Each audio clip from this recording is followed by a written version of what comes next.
तो hey guys, स्वागत है आपके इस यूट्यूब चैनल हिंदी क्लास 234 पे। तो आज को हम लोग देखने वाले क्लास 9 के बच्चों को जो आप लोगों का मंथली टेस्ट होने वाला कल, उसका हम लोग आंसर के देखने वाले हैं। ठीक है, क्वेश्चन आ गया एकदम रियल 100% होने वाला। देख सकते लिखा हुआ है यहाँ पर 3/11/2025 को एकदम रियल पेपर है ये। ठीक है, एकदम हुबहू क्वेश्चन आने वाला है, तो इसलिए शुरू से लेकर अंत तक देखिएगा। और अगर चैनल पर न्यू विजिट कर रहे हैं तो चैनल को सब्सक्राइब कर लीजिए। ठीक है, तो चलिए, तो देख सकते हो पहला प्रश्न आप लोगों का कहा जा रहा है क्या हो रहा है। पृथ्वी जो है गुरुत्वाकर्षण जी का मान क्या होता है। पृथ्वी के जो है जी गुरुत्वाकर्षण जी का जो मान होता है वो कितना होता है। तो पृथ्वी के जो गुरुत्वाकर्षण जी का मान होता है वो कितना होता है, तो वो होता है आप लोग का 9.8 मीटर प्रति second. Option number B is the correct answer. Next question देख सकते हो, यदि दो वस्तुओं के बीच की दूरी आधी कर दी जाए तो उनके बीच गुरुत्वाकर्षण बल क्या हो जाएगा। आधा हो जाएगा, एक चौथा, या फिर 4 गुना, या फिर 2 गुना। तो इसका आंसर क्या हो जाएगा, इसका हो जाएगा ऑप्शन नंबर सी हो जाएगा। ठीक है, 4 गुना हो जाएगा। Option number C is the correct answer. Next question देख लेते हैं आप लोग का 3 नंबर प्रश्न है। चंद्रमा की सतह पर किसी वस्तु का भार पृथ्वी की सतह पर उसके भार का कितना गुना होता है। तो ये कितना होता है, तो 1/6 गुना होता है। तो option number D is the correct answer. Next question देख लेते हैं। 4 नंबर प्रश्न है आप लोग का सार्वत्रिक गुरुत्व स्थिरांक जी का मान क्या होता है। तो जी का मान क्या होता है, इसका मान जो होता है क्या होता है, 4 का हो जाएगा आप लोग का nm² अपॉन kg²। ये सब पढ़ाया हुआ है, आप लोग अगर देखे होंगे वीडियो को तो 100% एकदम सही से उत्तर दे रहे होंगे। ठीक है, देखिए तो अब क्या बोल रहा है, एक वस्तु का द्रव्यमान जो है 10 kg है तो पृथ्वी का भार कितना होगा। देखिए तो पृथ्वी का जो भार होता है, पृथ्वी पर भार जो होता है तो वो कितना होता है, तो 1 kg बराबर जो होता है ये 9.8 न्यूटन होता है। ठीक है, देखिए तो वहाँ पर 10 kg की बात किया जा रहा है, तो 10 kg मतलब हो जाएगा 9.8 इंटू 10 मतलब हो जाएगा 98 न्यूटन। ऑप्शन नंबर कौन सा हो जाएगा, option number D is the correct answer. ठीक है, अगला प्रश्न 6 नंबर प्रश्न है, गुरुत्वाकर्षण का सार्वत्रिक नियम किसने दिया था। तो गुरुत्वाकर्षण का जो है सार्वत्रिक नियम दिया था वो किसने दिया था। देखिए तो इसका आंसर क्या हो जाएगा, इसका आंसर हो जाएगा आप लोगों का न्यूटन ने। क्या हो जाएगा, न्यूटन ने। गुरुत्वाकर्षण का सार्वत्रिक नियम किसने दिया था, Newton. Option number B is the correct answer. ठीक है, चलिए अब आप लोग का सब्जेक्टिव प्रश्न है उसको देख लेते हैं। ठीक है, एक वस्तु का भार जो है पृथ्वी की सतह पर 10 न्यूटन है, तो क्या बोला इसका चंद्रमा पर इसका भार कितना होगा। तो देखना एकदम आसान है, चंद्रमा पर किसी भी वस्तु का भार कितना होता है, 1/6 होता है। ठीक है, कितना होता है, 1/6 होता है। तो वही आपको देखते हैं क्या हो जाएगा, मतलब 1 × 6 × 10 मतलब यहाँ पर हो जाएगा आप लोग का ये 60 kg ऐसे कुछ होगा। तो देखते हैं एक बार।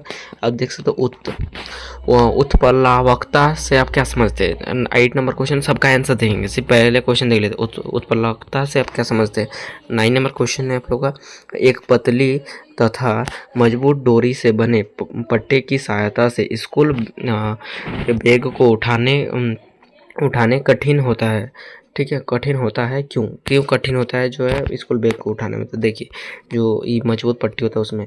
10वां नंबर क्वेश्चन है, मुक्त पतन का त्वरण क्या है। तो मुक्त पतन का त्वरण क्या है ये भी देखेंगे। उसके बाद 11 नंबर आर्किमिडीज का सिद्धांत लिखे और परनोद तथा दाब में अंतर लिखे। तो ये भी देखेंगे, सभी को देखेंगे। ठीक है, गुरुत्वाकर्षण का सार्वत्रिक नियम एवं इसका व्यंजन लिखे। चलिए तो अब आंसर को देखते हैं फटाफट। चलिए, ये तो चंद्रमा पर किसी सतह का जो है वस्तु का भार होता है 1.6 ऐसे कुछ होता है। ठीक है, देखिए तो चंद्रमा पर किसी वस्तु का भार पृथ्वी पर उसके भार का 1/6 होता है। वही यहाँ पर लिखा हुआ है 1/6 भाग होता है। ठीक है, 1/6 भाग होता है। ठीक है, तो यह देखते हुए पृथ्वी की वस्तु पर 10 kg न्यूटन है, तो चंद्रमा पर इसका भार निम्न प्रकार से गणना किया जा सकेगा। मतलब यहाँ पे 10 से गुना कर देंगे तो हम लोग का होगा ये जो है 10 kg है, तो यहाँ पर 60 kg ऐसे कुछ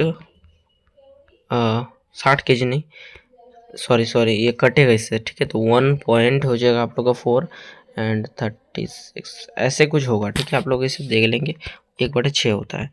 अगला प्रश्न था आप लोग का 8 नंबर, उत्प्लवकता ये उत्प्लावन से आप क्या समझते हो? आंसर देखिए, उत्प्लावन से आप क्या समझते हैं? यहाँ पर आंसर लिखा हुआ है, उत्प्लावन किसी तरल पदार्थ, द्रव्य या गैस द्वारा लगाया गया ऊपर की ओर बल है, ठीक है, जो डूबी हुई वस्तु को के भार का विरोध करता है, ठीक है। यह ऊपर की ओर धक्का ही है जो किसी तरल पदार्थ में डूबी हुई वस्तुओं को तैरने या उनका वजन कम होने का कारण बनता है। चलिए अगला देख लेते हैं आप लोग का जो 9 नंबर क्वेश्चन है उसको। जो भी बोला गया था कि पट्टी जो होता है बैग का, यहाँ पर पतले पट्टी वाले बैग स्कूल बैग को उठाना कठिन क्यों होता है? पतले पट्टी जो होता है वो स्कूल बैग को उठाना कठिन क्यों होता है? देखिए यहाँ पर आंसर है कि हमारा पतले पट्टे वाले स्कूल बैग को उठाना कठिन होता है क्योंकि कंधे पर पट्टे के कारण दबाव बहुत अधिक पड़ता है, ठीक है। जब क्या बोला, दबाव को प्रति इकाई क्षेत्र बल मतलब P बराबर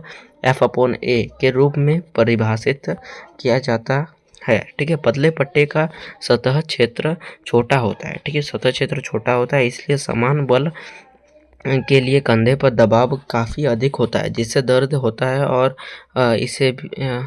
इसे ले जाना मुश्किल होता है। चलिए अब देख लेते हैं आप लोग का जो 3 नंबर क्वेश्चन था, मुक्त पतन का त्वरण क्या है? तो देखिए तो आंसर है आप लोग का, मुक्त पतन का त्वरण किसी खगोलीय पिंड जैसे पृथ्वी के गुरुत्वाकर्षण बल के कारण किसी वस्तु द्वारा अनुभव किया जाने वाला त्वरण है, ठीक है। जब वह किसी अन्य बल जैसे वायु प्रतिरोध के बिना तो स्वतंत्र रूप से गिर रही हो तो पृथ्वी पर इस त्वरण का मान जिसे जी द्वारा दर्शाया जाता है लगभग होता है, कितना होता है? 9.8 मीटर प्रति सेकंड स्क्वायर, ठीक है। चलिए इस प्रकार आप लोग 10 क्वेश्चन देख लिए, अब 11 और 12 को देख लेते हैं। देखिए तो 11 नंबर क्वेश्चन जो था बहुत यहाँ पर पहला क्वेश्चन था, आर्किमिडीज का सिद्धांत लिखिए।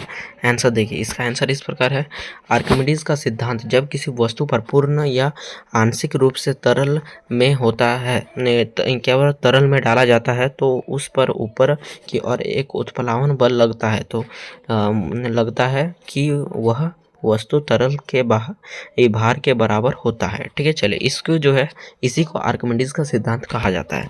और दूसरा में 11 नंबर का था कि प्रेरण और दबाव में अंतर लिखिए। तो आंसर इस प्रकार लिख दीजिएगा, दबाव जिसे जोर कहा जाता है और दबाव जोर और दबाव जिसे दबाव में अंतर। देखिए आंसर देखिए, प्रेरणा परनोद जिसे जोर, यहाँ पर दबाव लिख दिया है, यहाँ पर जो होगा यहाँ पर परनोद होगा, क्या हो जाएगा? परनोद। चलिए तो परनोद क्या कहा जा रहा है? जोर।